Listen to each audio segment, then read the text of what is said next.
Hello everyone, welcome back to the channel. I hope you're doing well. Today it is just after closing on a Monday and I thought, do you know what, let's go out and have a quick look at a cheap little car that I've just bought through our car buying service, carsboughtformore.com. And I probably put some kind of clickbaity title like I bought this car back after 2 years or something along those lines. Not because there's any issues. The guy has owned and enjoyed the car, but he's had it for a couple of years. He's got a company vehicle now and he no longer needed it. He tried selling this privately, had some issues which we'll get into. We're dealing with private buyers, and decided, you know what, you come back, see us, and made a offer to us to buy it. We've bought it back in. I don't think we'll retail here again. Maybe we'll sell it from the farm this time round, but it's not a bad little car really. So should we check it out?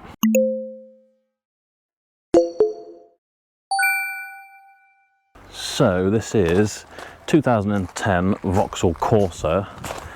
It's a 1.4 SXI version, and it's in quite a nice sort of grey colour. In fact, I think the technical name for this is Metro Blue, but it definitely looks grey for sure. It's quite a smart looking thing. I quite like the colour. So let's have a little walk around and see what we got. Obviously a couple of little scuffs on the alloy wheels there. We've got a Mohawk tyre, loads of tread on that. We're missing our SXI badge. Just a bit of a pain in the bum, but it's probably not going to be worthwhile getting one on this. I don't know how well this will show up on camera, but there's obviously been some little dings here. And I can't remember if we had this done. Paintless dent removers removed that or something. So you can kind of just see there's a bit of a ripple in the paint there, but most people probably wouldn't notice that. Not going to detract from it really too much. Back wheel looks all right, would benefit from a clean. We've got absolutely tons of tread on this Runway Enduro. Just starting to get a little bit of rust on that arch there though. Pretty common on these Corsas, can be a pain, but you know, for the value, not the end of the world I suppose. Looks like maybe another paintless dent removal there, something going on. But otherwise quite tidy on the back. You can see our old style number plates there. When we used to buy them in elsewhere, we now make our own plates in-house. Again, looks pretty good on this side. Unfortunately, got a bit of a bigger scab on this side, and it's getting to the point where you need to sort that out before it gets a lot worse. But again, is it worth doing on this? Scuffed alloys. This one's the worst one so far. Another Runway Enduro HP with absolutely tons of tread on. Nothing much to report on this side other than it's dirty, and it does have an SXI badge this side. I wonder if this wheel and that wheel have been swapped, because this one looks pretty good actually. There are a few little scuffs but nothing major, and that one's much worse. Usually, if you've seen from my other videos, passenger near side, closer side to the curb, is usually the one that gets dinged up the most. This one looks all right, so I wonder if they've been swapped around. Again, we've got another Runway on there, so 3 Runways and one, what was it, a Mohawk. Looks pretty good on the front. Again, it wants a good clean. This is just as it's turned up really. The chap wasn't really using it, as I say. He got his company car, so that's the main reason he wanted to get rid of it. But in good condition. I think he did say that actually he had to have a bit of body work done on this, or his work did. The chap works in a like a lorry yard type thing, and I think one of their articulated trailers came by and just swiped the front and damaged one of the front bumper maybe, and the headlight. So in his words, it's had a whole new front end, 2 front headlights, the bumper, a bonnet, and 2 front wings. I don't know about that because one hasn't got a badge on and one has, plus the other one looks a little bit like it might have a little bit of scabbing, or was that just my imagination? It could just be my imagination. It looks alright actually, it's just dirt.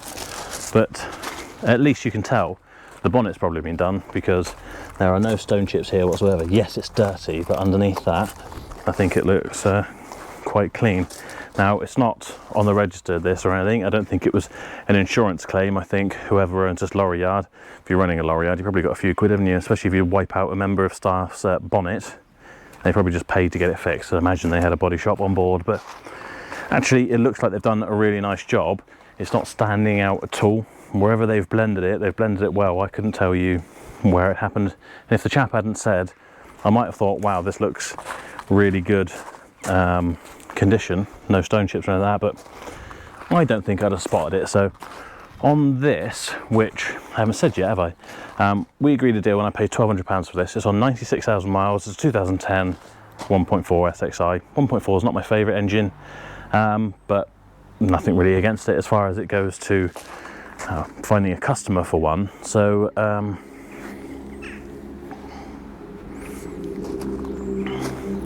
he had originally had this up for 1,500 quid and had a few people come out and test drive it. But one of them took it out, and while they were going along at about 30-40 miles an hour, yanked the handbrake up to test if it would work, and actually snapped the handbrake cable, which must have been a little bit rusted through. But it would be pretty frustrating if you were trying to sell a car and someone damaged it while test driving it. I don't know, where's your thoughts lie on that? I mean, if it was rusty, I mean, it was rusting through, we've looked at it, but it was working, it was operable, until someone really yanked on it, trying to find a fault, and almost created one. I wouldn't have been too happy. I don't think this chap was either. So that's why he's come to see us with carsboughtformore.com to have an easy transaction, basically, and said, look, you wanted 1,500 quid for it. We know that it needs a new handbrake cable now. It's only got a couple of months MOT on it. Would we give him 1,200 quid? And I thought, this guy's an existing customer. He bought this car off us a couple of years ago. So I said, yeah, let's do a deal. I think we could, you know, trade it on or sell it cheaply, 1,800 quid, £2,000, quite easily in the state it's in. So yeah, it's a bit more than trade-in value, and I don't know what We Buy Any Car or Motorway, etc. would have offered. It probably would have been, I think the trade for this probably was about 850, 900 quid. But he's an existing customer and we know the car, and sometimes it's just nice to be able to do a deal for someone, isn't it? Take the stress off their mind. And I guess that's the entire reason that I set up Cars Bought For More. So it's perfect time to say, if you're looking to sell your car, visit carsboughtformore.com. We'll try and give you the best price going. We can collect it from you. We pay directly into your bank account before the car leaves your site. We can collect it from you, and it's generally hassle-free. We don't charge admin fees. We don't try and knock you down on price. We try and be as fair as possible, just like in this case. Anyway, back to the car. Let's have a look inside. So we have got a couple of keys, which is nice. I think both our remotes as well. Our remote central locking seems to work. Bit of a noisy check strap by the looks of it, which is a shame. Such a small part and it creates so much noise. It's quite a simple, cheap part, but they can be a bit of a pain to change, so it's probably not worthwhile on this. Now the rest of it inside, filthy carpet by the looks of it. I don't know what that is. It looks like sawdust, but I don't think it is. I think that's seeds from grass or something. Right, just pulled down out of the way because behind me there are customers having a quick look around a car, and I thought, get out of their way rather than trying to film a video around them. So back to the inside. Strange grass seed things, parking receipt, nothing too crazy, normal sort of stuff. We got some absolutely horrendous Toyonu seat covers. This really cheap faux leather. I don't remember these having any kind of issues with the upholstery, so let's have a look. No, it looks pretty good really, other than wanting a wet vac. I guess if he was working in a, you know, an aggregate yard or something, probably just wants to keep the car protected. Or maybe it's got something to do with the fact that it's missing its little release lever. I wonder if we'll find that anywhere. If not, I imagine we can find one on eBay quite cheaply, but reassuring at least to see that the seat bolster isn't knackered or anything. I mean, yes, it's a bit crumpled and whatever, but I mean, what do you expect? It's 13 years old. It's quite nicely spec'd though. So we've got cruise control on the stalk here. We've got our steering wheel controls. It's a 5-speed manual, as you'd expect, but we've got CD, radio, auxiliary. We have got air conditioning, but I have a strong suspicion that it isn't working very well, so we might have to re-gas that, but well, that's not the end of the world so long as it is just the gas and it doesn't need a condenser or something like we had today. We had an absolutely awful air conditioning condenser today. Passenger door check strap, much better. That is how it should sound. No noise, so might put someone off, but then again might not. Let's have a look at the passenger seat as well. I always wonder how it's going to affect the airbag if it's got a seat cover like that on it. Other than some hair in here, yeah, looks all right. Just wants a good wet vac really. Just have a quick look in the glove box, because because I know there is a service book in here. Can't remember. Well, as expected, there we are, the last service. Barrow Motors, 21, what's that? July, August 21. So yeah, coming up to just under 2 years. 85, just under 86,000 miles, so just about 10,000 miles. If I turn the ignition on, we'll see exactly what mileage it's on now. 97,121, so he's actually just done about 11,000 miles. Let's turn that off. And we were the last people to do it. So prior to that, Drive Motors in Blantyre? Yeah, I don't know. Looks like an Oxford postcode potentially. 54,000 miles, and that's pretty much it by the looks of it. 6,300. So it's gone from 6,300 to 54. I'll tell you what, actually, thinking about it, just having seen that sticker, the Metro Blue, I think it's because this was a Europe car. So this is probably a rental car or a lease car maybe. But either way, it would have had like a scheme, wouldn't it, for maintenance. So I imagine they would have done that in-house, not kept a record. There's probably a printable record somewhere. Maybe you could reach out to Europe Car and try and get it. I doubt they'd be very helpful or care, and I doubt I could be bothered to do it either, to be honest. But we can probably imagine that it's actually probably been reasonably well looked after, serviced quite regularly if it was being rented, and it probably means it's got quite low owners. In fact, I remember this has only had 2 owners, so the previous owner would have been Europe Car. Good or bad, you tell me. I think that's quite good, really. It means that it's had reasonably good maintenance, probably better than having 10 different owners. It's been driven by lots of different people, but it's been maintained by the same ones, so yeah. Not much else to report on here. Back seats are in pretty good condition too. Tell you what, let's have a look in the boot, and then we'll have a look under the bonnet before we take it for a spin. Right, oh, first thing that jumps out is we've got a very dodgy looking repair. They are razor sharp, those screws. They want cutting off or something. Why? I guess that must be a bit flimsy there or something, and they've decided they'll do a repair, but I'm sure we can do something a bit nicer than that. Looks reasonably clean in here. A couple of magic trees on this side. Nothing in there. And then this side also looks like it's had an air freshener hanging on it, where our jack etc. is. So I wonder if we got some damp or something in here. Why else would you have air fresheners everywhere in the boot, unless you were carrying something very dodgy? But it doesn't actually look damp in here. It looks all right. You would expect to see this wheel looking rusty, maybe some water in that insulation down there, but it's all dry apart from some dirt and what looks like sugar in the corner. Nothing too much. I would expect that to smell really damp, but actually it doesn't. Strange. Right, here we are. So looks like we might have a bit of a leak from the rocker cover gasket, but not a great deal. It's not really wet, it just looks like it historically might have been leaking. Check the oil cap, looks okay. What you'd expect to see really on a car that hasn't been serviced for whatever we said it was, 11,000 miles. Oh, looks reasonably okay though, actually. Not as dark as you think it might be. Check our coolant. From the outside it doesn't look the brightest, freshest. Oh no, that was foolish, but at least I can see it. Well, it's in there, it looks clean enough, but not very bright. Can I find?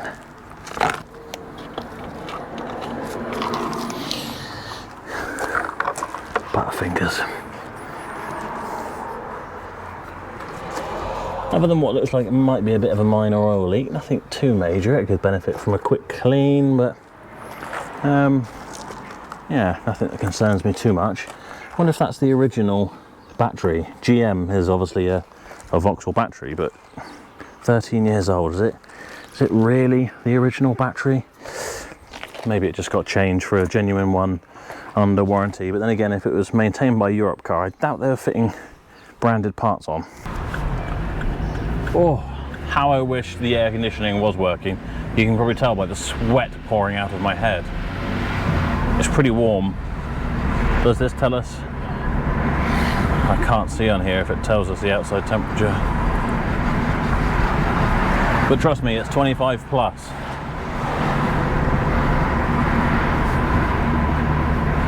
Discs seem quite noisy, going kind of scuffing away. I guess if the guy hasn't really used it much, thinking about it, he's done what, 5,500 miles a year, and he said it had been sat up probably for the majority of the last year because he had his work van and probably quite a lot of surface corrosion to get off. Hopefully they are salvageable. You can hear them as I put the brakes on.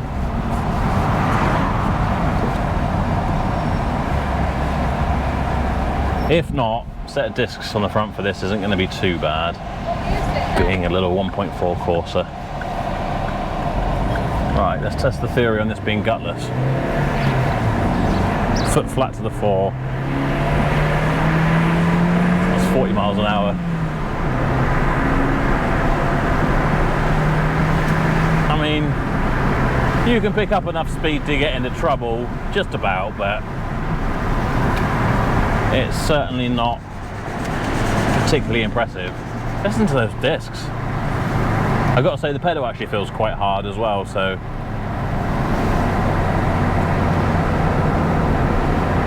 in fact, you know what, I'm going to pull over in a sec. So that's worse when you turn. I'm going to pull up in this little lay-by here and just actually check out the condition of those discs.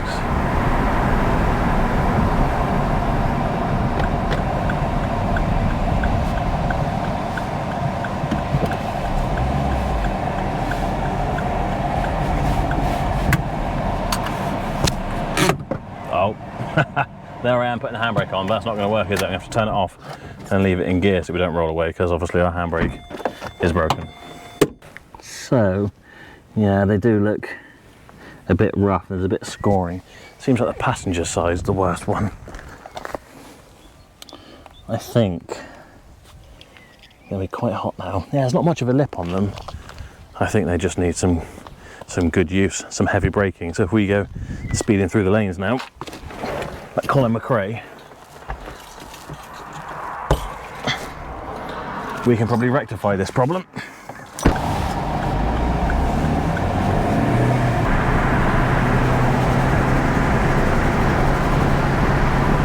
If you're turning left, it sounds like you're a bloody steam train.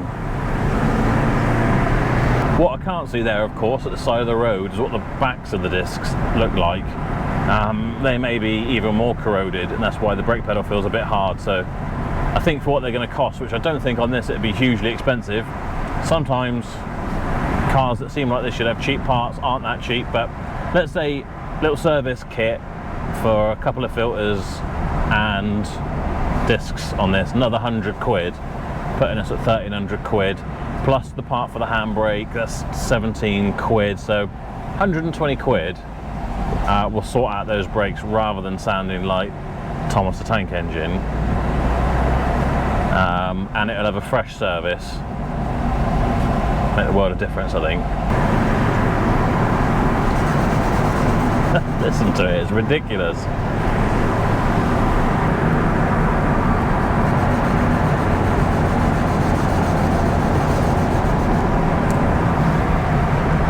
I don't know what it is about these Vauxhall 1.4s, but they are just so dull and dead to the world. Come on. It honestly feels like you got a caravan on the back. It's trying to do something. It is doing something, but it just feels like the kinetic exchange of energy from petrol combustion isn't really being transferred into motion. It's just being transferred into a little bit of noise and quite a bit of disappointment.